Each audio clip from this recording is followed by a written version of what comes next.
John writes a pretty good word of advice, and it really is not just advice. This is a word from the Lord in 1 John chapter 4, where in verse 1 he says, hey, dear friends, don't believe every spirit, but test the spirits. You know, there has never been a time, I don't think, in the history of the world, but certainly in my lifetime, when you could just believe whatever anybody told you.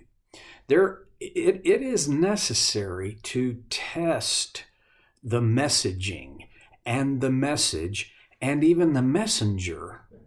And essentially, John is opening up a whole field of discussion and thought that should be way at the top of the priority list for every believer, because he makes it clear not every spirit, not every message or messenger that comes along the pike and into our field of vision and our world of reference is carrying the truth. There are some, in fact, who are anti-Christ. We've talked about this, and I don't want to keep beating a dead horse and trying to squeeze a turnip for blood. But in verse 2, John writes, this is how we recognize the Spirit of God. Every spirit that acknowledges that Jesus Christ has come in the flesh is from God. But every spirit that does not acknowledge Jesus is not from God. This is the spirit of the Antichrist, which you have heard is coming and even now is already in the world. Here we get, I think, the clearest indicator of one of the prompts for John's writing to his dear friends, ones that he even calls his dear children. And that is Gnosticism. I'm told this is the second heresy of the church. The first heresy was Judaism, or Judaization rather, and the second heresy was Gnosticism. It's a big field of discussion. I think you'd probably get a doctoral thesis out of it, and I'm sure others have. Essentially, what we are going to make sure we have in our pocket on this is that the Gnostics believed all matter was evil and all spirit was good. Therefore, Jesus could not have been a material man. He could not have been physical. He must have been spiritual only. If you're thinking that's the silliest thing I've ever heard, that's pretty much where I am on it as well.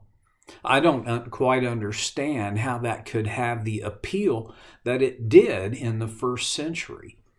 Except I know, and John implies this very strongly. He comes about that close to saying this is the bottom line. There is one who wants always to distort the truth about Jesus. When Satan works in anybody's heart and mind, when he does his work to shape anybody's thinking, feeling, behaving, he will always try to destroy or diminish the reality of who Jesus is. At the very least, he will try to distort it. That's not changed. It's the same today as it was in century 1. And then verse 4, John writes, you, dear children, are from God and have overcome them, because the one who is in you is greater than the one who is in the world. And that's where we left off last time. I love it that this is an implicit promise that God's Spirit in me is greater than the one who is in the world.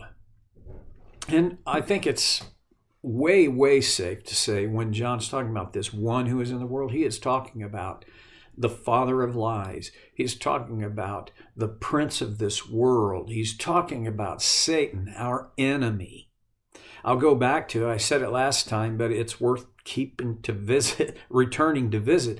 And that is what Peter wrote about our enemy. He said, be alert. In fact, stay sober-minded, because your enemy, the devil, is prowling around like a roaring lion, seeking whom he may devour. And he doesn't rest. His prowl never ends. So, the one who is in the world is not some nebulous, well, that would be the one contradictory idea to the goodness and the deity of Jesus. Well, it does stand in opposition to that, but we're not talking about an idea. We're talking about an actual being, not a virtual being, an actual being who is as real as Jesus, but not nearly as powerful. And isn't that what John really is talking about here? Because the one who is in you is greater than the one who is in the world. Yes, they're both equally real, but they're not equal in power. That ought to give us a sense of confidence. But we can't afford to be arrogant about it. See, if I just have this image of a boxer in the ring or an MMA guy, right? There was a guy a couple of weeks ago who got in the ring, and he told everybody on the planet he was the greatest fighter there ever was, and he got TKO'd. Why? Because he wasn't as good as he thought he was. And by the way, it's the one who is in you who is greater than the one who is in the world, not you. I kind of have a high horse about this. I'm going to climb on it for a couple of minutes. I sometimes hear Bible teachers talking as though you can just take the gloves off and go mano a mano with the devil, right? Fight it out with him. He's a defeated enemy. He is. Yes, he's defeated. His defeat came when Jesus said, "It is finished." Satan's defeat happened. When Jesus burst forth from the tomb, he proved that it had happened, and so it's a done deal. But Satan still is at work. He's still battling as though the war were still on. And if I want to climb in the ring with him,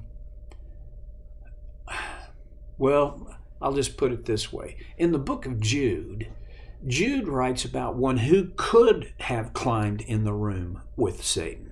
And that's Michael the archangel. Jude writes that Michael and Satan were arguing over the body of Moses after Moses' death. And instead of duking it out, Michael says, "The Lord rebuke you." Now, I don't want to apply this so broadly that I distort it, but does it kind of make sense to you? Because this is what makes sense to me. So take it or leave it. You know what, Michael, the archangel, and don't forget what that is. That's the 5-star general of heaven's army of angels. This is not just an angel, which if you study angels in the entire Bible, just an angel was a mighty and frightening, terrifying being. Michael, he was the dude. He was the big boy. If he didn't hook it up with Satan one-on-one in the cage, but said, "The Lord rebuke you," maybe I ought to take a little bit of a lesson from that. Because the one who is in me, the Lord, is greater than the one who is in the world. Okay. Verse 5. Oh, wait, let's go back quickly. Maybe not even that quick. Are there times in your life when you are convinced that the battle, the difficulty, the trial that you're experiencing involves the work of the one who is in the world. Now, a lot of people have kind of purged their faith of the supernatural world. I think this is unfortunate. That's one extreme. The other extreme is that there are spirits everywhere. There are demons speaking into your mind, and it does not matter. You are always on the front line, and they're using real bullets, and the bullets don't stop flying. There's was that a shadow or was that a demon? See, now that is by far the extreme, but there are people who have permitted themselves to be so absorbed into the idea of a supernatural, a spiritual world that they've lost track of the balance of the fact that Paul writes it. We're not in a battle of the flesh, but this is a spiritual battle. The war that we fight is with spiritual beings. There is a world of spirit, and not every spirit in that world is on our side or favoring our growth, success, life. Somewhere in the middle, where we have a real awareness, but not the post-traumatic stress disorder kind of hypervigilance that never goes away. And you know what? If you're struggling from PTSD, that is nothing to joke about, and I'm not joking about it. I think there are people who they've been so traumatized, some of them by what I think of as, if they're not false teachers, they're teachers who are not teaching the whole view. Others by horrible experiences in their lives. See, Satan wants to bring horrible experiences into our lives. That's just his starting point, right? He is real, and he is battling against our soul. Jesus said in John 10:10, the thief comes to steal, kill, and destroy. Well, who's the thief? What's our enemy? Satan. Jesus says, though, I have come that they might have life and have it to the full, or have it abundantly.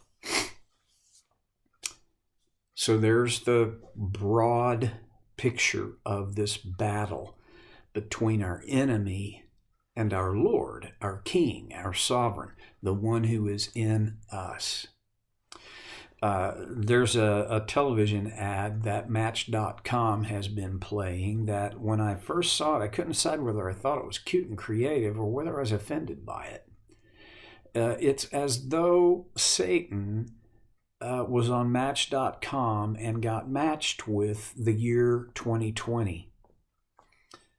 And when I step back and just think of it without too much of a personalized view, it is kind of funny. But on the other hand, C.S. Lewis wrote I think one of the most salient books of the 20th century, and easy to get your hands on and mind around, when he wrote the Screwtape Letters. And in it, one of the chief demons' word to his nephew, who was just a demon in apprenticeship, was the best weapon is to convince people that Satan is not real and not to be feared, that we somehow can minimize or reduce the truth about him. Don't do it. Don't do it. I'll tell you who is most likely to die in a battle, in a real war, is the person who doesn't remember they're in a war, or who doesn't believe their enemy is really their enemy. Okay. Don't hide under the bed. Don't try to take out an insurance policy against Satan and his work in your life. There is no such insurance purchase, but there is the truth. Greater is he that is in you than the one that is in the world. And the challenge is, how do I give the one in me more and more and more room in my heart, mind, and life to work? Okay, see you next time on Soul Care with Stevie Boy.